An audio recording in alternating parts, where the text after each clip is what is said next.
City Ridge is a collection of uses and buildings that sets up a community. It's rethinking how people live, work, and play in Upper Northwest. So City Ridge is a community built around a 1950s historic building, which was famously known as the Fannie Mae headquarter building. When you look at the Fannie Mae building, it's an iconic structure with the grand setback from Wisconsin Avenue, the Georgian Revival architecture. That was important to us, and we knew it was important to the surrounding community. We love challenges, and what's fantastic about this site and the opportunity that presented is the potential to work with an iconic existing building and to create a community that reconnects what is formerly a gated commercial headquarters back into the neighborhood. So when you look at the public space in this project, the front lawn, the courtyards, the streetscape, makes up about 40% of the site area.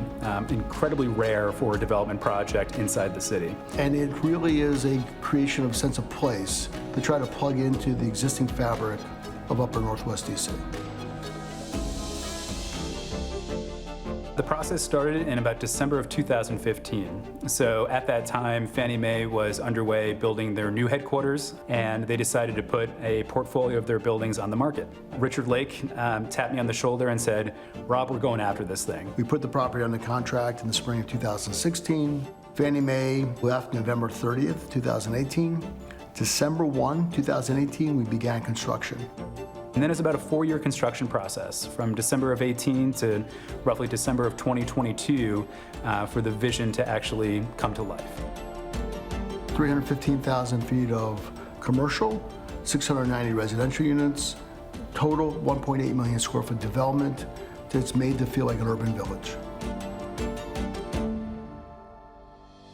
We've done 4 Wegmans stores. I've done about 23 grocery stores. So we get very involved in the operations of their business.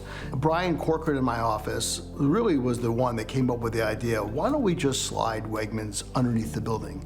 Okay, that's a bold idea. We brought on 3 different engineering teams to think through the gymnastics associated with that.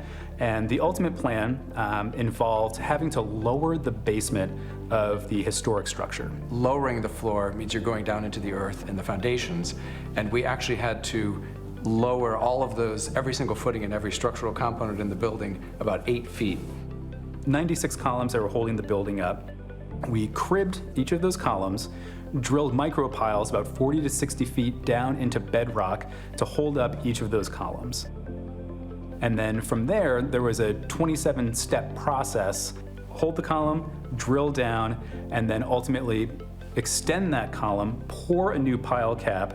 After about 12 months, we were able to transfer the load from the temporary micro piles onto the new foundation. And watching them for the next 3 weeks work out this scheme of how we're actually going to hold this building up while we dug underneath was magical. I have to honestly say, I mean, it was just really enjoyable watching this kind of creativity and this energy around this idea.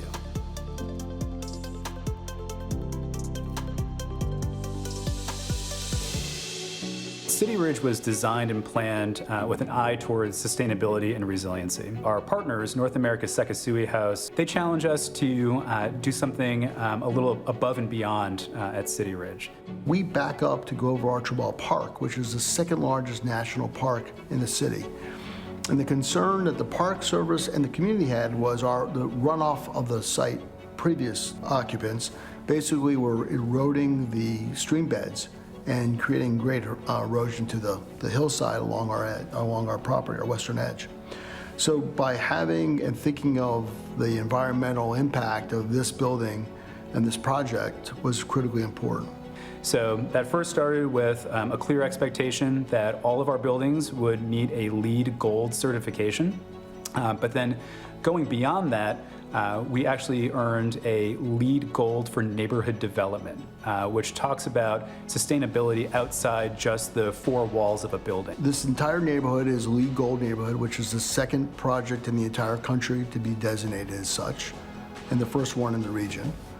And that really goes to the credit of our design team. When you think about DC in general, one of its biggest concerns from a sustainability and resiliency perspective is water and flooding and how we manage storms. We basically can take up to 104% of a 100-year storm runoff, and we basically have a number of bioretentions and green roofs that allow us to filter, store the water in our huge cisterns, 260,000 gallon cisterns, and reutilize the water for both irrigation and makeup water for a cooling tower. We're helping to restore and protect that asset as opposed to causing damage. This is one of the well-established neighborhoods in the metropolitan area. We're surrounded by lots of single-family homes. But the neighborhood is one that generally has the reputation of being very difficult to design and build and construct in because of its depth and its tradition and legacy. So I think once a month, for the first 6 or 8 months, we would go to the ANC, meet with the neighbors, get their input on the planning and the uses. And that was fundamental to getting through the process. I think it's a testimony to Roadside, and the patience and their diligence with the neighborhood is so vital.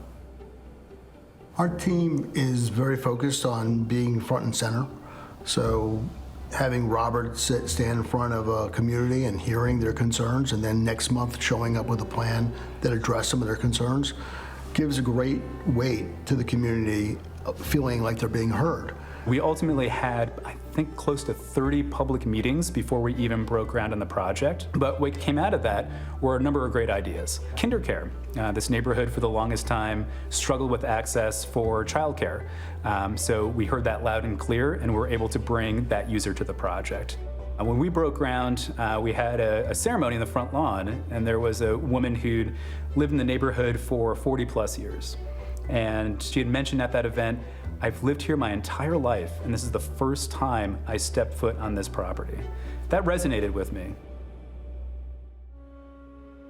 What makes the residential offering at City Ridge unique is that there's no one target demographic. It's a confluence of multiple demographics, kind of a microcosm of what makes DC, DC.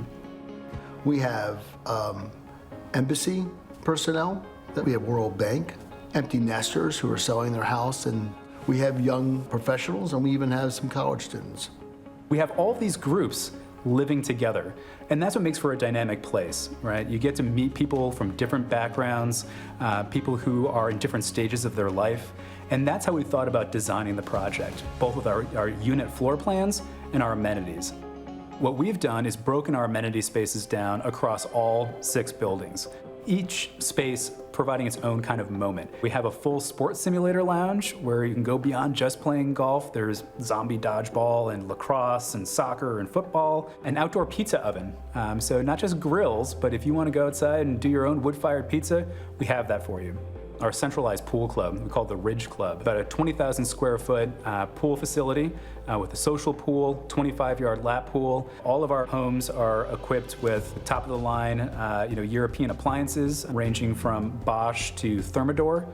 My mom and my dad moved into one of our buildings in Tenley Circle, and one of the complaints my mom always had was there was no place to garden.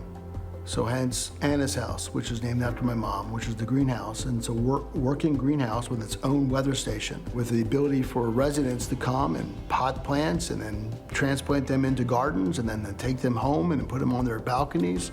And the whole idea of it is that we want you to come and grow with us. We want you to continue that journey of life. So we give every resident who moves in a box, an Anna's box, that basically has a pot, a bag of soil, and some seeds.